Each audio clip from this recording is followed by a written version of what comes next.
ang nag-iisang pagbabalita sa radyo na tunay na napapakinggan ng Pilipino sa buong bansa, sa buong mundo. Kasama si Buddy Oberas.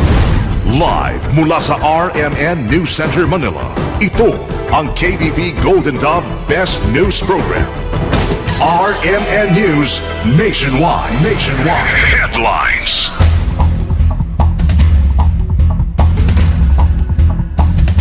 Ngayong tanghali sa RMN News Nationwide. Ilang ilog sa Zamboanga del Norte umapaw dahil sa patuloy na pagulan, tinatayang 10,000 residente inilikas. Ang Department of Energy pinawi ang pangamba ng publiko kaugnay sa power shortage sa Luzon. Pasalagay na lang natin na 10% ang increase from 7,700 magiging 8,500 more or less. Ang layo pa rin yan sa 11,000. Paglago na ekonomiya ng bansa, hindi pa maramdaman ng publiko ayon sa isang investment analyst. Po natin bilang ekonomista na dapat at least 7% economic growth for the next 3 years para maramdaman ng karamihan ng ating mga kababayan. Mga militanteng grupo sumugod sa tanggapan ng Commission on Higher Education kaugnay sa katiwalian sa Mindanao University. Balitang pangkalakalan. Headlines. Mga grupo na magsasaka sa Ifugao na bigyan ng financial assistance. At abroad, pagsabog sa isang oil company sa Mexico. 14 patay, 80 ang sugatan. Buong bansa, isang boses ng balita. RMN News Nationwide. Sa Pilipinas, maraming radyo pero iisang network lamang ang may pinakamaraming numero 1. DYHP Cebu, number 1. DYRI Iloilo, number 1. DXDC Davao, number 1. DXRZ Zamboanga, number 1. DXCC Cagayan de Oro, number 1. DYHB Bacolod, number 1. Sa kasaysayan ng radyo sa ating bayan, sa iisang tahanan lamang nagmumula ang mga number 1. RMN, pinakamaraming nakikinig. RMN, pinakamaraming natutulungan. RMN, pinakamaraming advertisers. RMN, pinakamaraming number 1. Jensen, Iligan, Pagadian, Dipolo, Cotabato, pinakamaraming himpilan. Naga, Baguio, Dagupan, Viga, Lucena, Kawayan, Legazpi, Masbate, Ormo, Tuguegarao, Cotabato, Coronadal, Surigao, Dipolo, Malaybalay, Ozamis, Sorsogon, Butuan, Calibo, Rojas at Metro Manila. In history, it is written, number 1 is Tatak RMN. Buong bansa, isang boses ng balita. RMN News Nationwide. Mabuhay Pilipinas, tanghali po ng Biyernes na ngayon, na unang araw ng Pebrero 2013. Ito ang numero 1 ng RMN News Nationwide. Ako si Buddy Oberas. At naman si Weng de la Peña, tayo po live sa DZRS 1179 RMN Sorsogon, DXIC 711 RMN Iligan, DZWT 540 RMN Baguio, DXKR 639 RMN Coronadal. Live International at www.rmnews.com at WRMN New York, USA. Mga kasama, hindi pa mararamdaman ng publiko at pinagmamalaki po na Aquino Administration na paglago sa ekonomiya ng bansa. Ito ang pagtaya ng isang investment analyst na si Astro del Castillo, ang direktor ng Association of Securities Analysts of the Philippines, kaugnay sa 6.6% na paglago sa gross domestic product po ng Pilipinas. Sa interview ng RMN, inilin tulad dito ay ekonomiya sa isang nagtitinda na hindi agad-agad daw pong kukuha ang kanyang hindi nakukuha ang kanyang puhunan. Anya, para maramdaman ang tunay na paglago sa ekonomiya, kinakailangan pang tumaas ng 7% ang GDP ng bansa. Isang ekonomiya siguro mahiuntulad na lang po natin sa nabanggit sa isang sektor ng mga manininda sa palengke. Yung mga nagtitinda po na yon, hindi naman agad sila kumikita ng napakalaki at nakakakuha ng madaming namimili. Kailangan po ayusin nila yung kanilang infrastruktura, kailangan meron silang programa para ma-attract yung kanilang mamimili, at doon lang pa nila mababawi ang kanilang kapital. So ganyan din po ang ekonomiya. Tingin po natin bilang ekonomista na dapat at least 7% economic growth for the next 3 years para maramdaman ng karamihan ng ating mga kababayan. Sinabi pa ni Del Castillo na bagamat kulelat ang Pilipinas sa foreign investment, marami namang oportunidad sa loob ng bansa. nakita po natin na ginawa dito sa ating bansa ng produkto at serbisyo, no? Minimeasure po yan ng isang institusyon ng gobyerno, no? At ang nakakatuwa naman po doon sa growth na nakita natin during the past few years, no? It's domestic-led, meaning ang lokal na pera po ang umiikot, no? Even though na malakas po yung OFW remittances, no? Napaka-liquid, napakarami ng perang umiikot sa sistema na nanggagaling lalo na sa pribadong sektor. Si ASAP Director Astro del Castillo sa interview sa RMN. Ilang Ilogo sa Zamboanga del Norte umapaw sa patuloy na pagulan. Tinatayang 10,000 residente inilik. RMN Nationwide Report.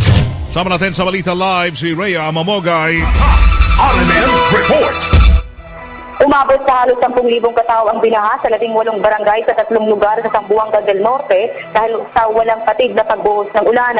Sa monitoring ng National Disaster Risk Reduction Management Council, alauna ng madaling araw nang umapaw ang isang ilog sa Gilies section ng Tulangco National Highway ng halos 1 metro. Umapaw rin ang tubig sa bayan ng Rizal ng kalahating metro at sa San Jose sa Dipolog City na umabot sa critical level. Dahil dito umabot sa Bewang ang baha sa ilang barangay at 32 katao ang kinakailangan i-rescue sa barangay San Antonio sa bayan ng Katipunan. Kaugnay nito naka-alerto naman ang mga tauhan ng Office of the Civil Defense sa lugar para umasespe sa mga naapektuhan ng baha. Kasama mo sa NDRRM Headquarters, Rhea Mamogay, Tatak RMN. Radyo mo Nationwide. Mga kasama, pinaway po ng Department of Energy ang pangamba ng publiko sa posibilidad na magkaroon ng power shortage sa Luzon ngayong taon. Sa interview ng RMN kay DOE Secretary Jericho Petilla, mayroong 11,000 megawatts, 11,000 megawatts na capacity sa Luzon, kung saan ay sobra-sobra pa ito sa kinukonsumo natin noong nakalipas na taon na nasa 7,700 megawatts lamang. Pinaliwanag pa ni Petilla na kahit may economic growth noong po nakaraang taon ng 6%, 10% lamang nito ang idadagdag sa pagtaas sa konsumo, kung kahit nasa 8,700 megawatts lamang ang inaasamang gagamit naman ngayong 2013. Ang tinitingnan natin, ano ba talaga ang gagamitin natin sa 2013? Kapag meron tayong growth sa ekonomiya, kapag halimbawa tumaas ng 1% ang ekonomiya natin, mas mataas ang gamit ng kuryente. In fact, ang factor na ginagamit natin dyan is plus 50%. O ngayon, nung nakaraang taon, 2012, ang growth natin nasa mga 6%. Kaya ang konsumo natin expected tumaas. At ngayong taon, ang gagamitin natin na kuryente, ilagay na lang natin, pasalagay na lang natin na 10% ang increase from 7,700 magiging 8,500 more or less. Ang layo pa rin yan sa 11,000. Sa kabila po ito, tinitingnan pa ng DOE iba pang sources para sa enerhiya. Sungulit sinabi ni Petilla na dadaan pa rin ito sa maraming proseso, kasama na rin ang pag-aproba ng publiko. Sumugod ang mga militanteng grupo sa tanggapan ng Commission on Higher Education sa Quezon City para kundinahin ang anilay kawalan ng aksyon sa mga sinasabing katiwalian sa University of Southern Mindanao, USM, sa Kabakan, Cotabato. Ayon kay Abe Paton ng USM Multisectoral for Truth and Justice, naapektuhan ang pag-aaral ng mga estudyante matapos isangla ng presidente ng universidad na si Dr. Jesus Antonio de Rije ang lupain ng eskwelahan sa ilang pribadong individual. Tila hindi na rin umuusal ang kasong katiwalian ng presidente sa ombudsman na 4 na taon nang nakabinbin. 3 linggo na niyang hindi nagkakaklase ang nasa 18,000 na mga estudyante ng University of Southern Mindanao. Inihirit naman ng mga realista kay CHED Executive Directors Attorney Jolito Vitriolo at Carmina Alonso na suspindihin muna si Derije at magsagawa ng investigasyon. Tiniyak naman ng komisyon na ipaparating nila ang issue sa Chairman of the Board of Regents ng Universidad.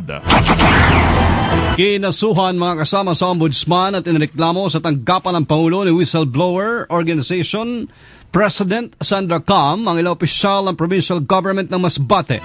Kaugnay sa may pagre-release ng 41 milyong piso na pera ng Masbate na hindi alam na lahat ng miyembro ng provincial board.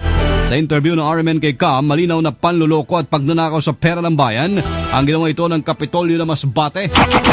Noong December 10, nagpass ng resolution ang provincial board authorizing them to withdraw 41 million. Walang quorum yun. It's only 6 provincial board members present plus yung governor. Opo. Ang nangyari, ito 6 lang plus yung vice governor, so naging 7.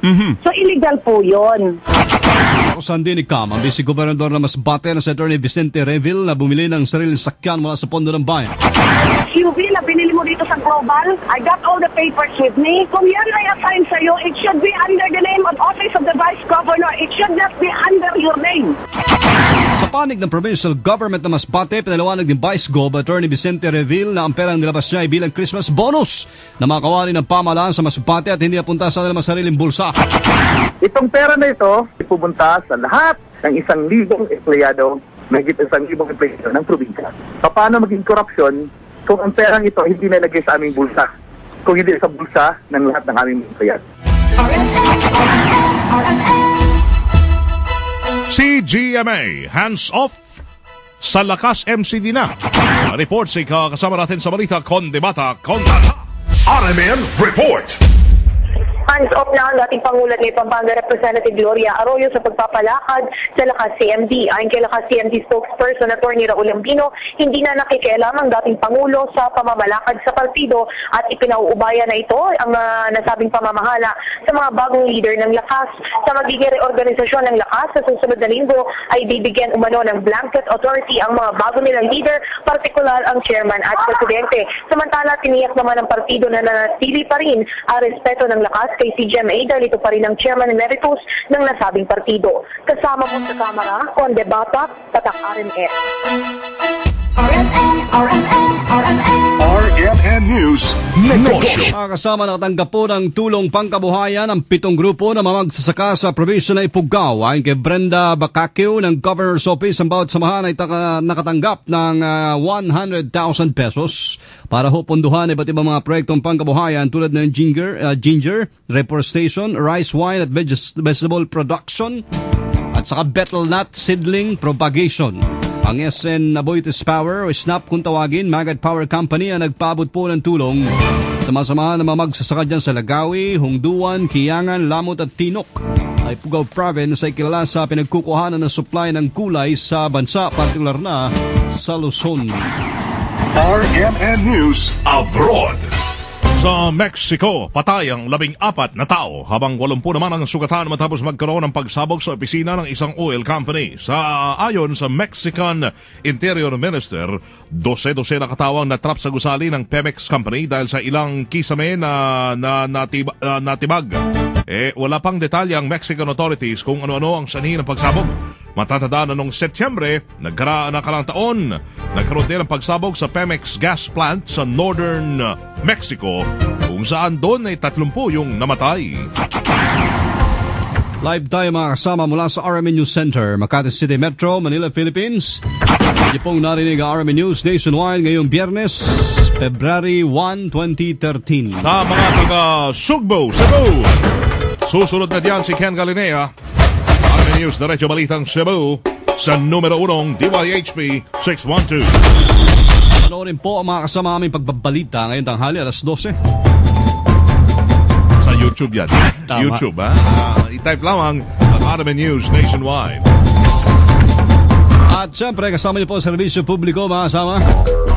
Ako si Buddy Ubera. At Weng de la Peña. Dito pa rin sa tahanan na may pinakamaraming number 1 sa 2013, pinakamaraming himpilan sa 2013. RMN, Radyo Mo Nationwide. 60 years ng maasahang public service nationwide. Ang pinakamalaking mga balita, abot sa bawat Pilipino, saan man sa bansa. RMN News Nationwide. At alas 12:15.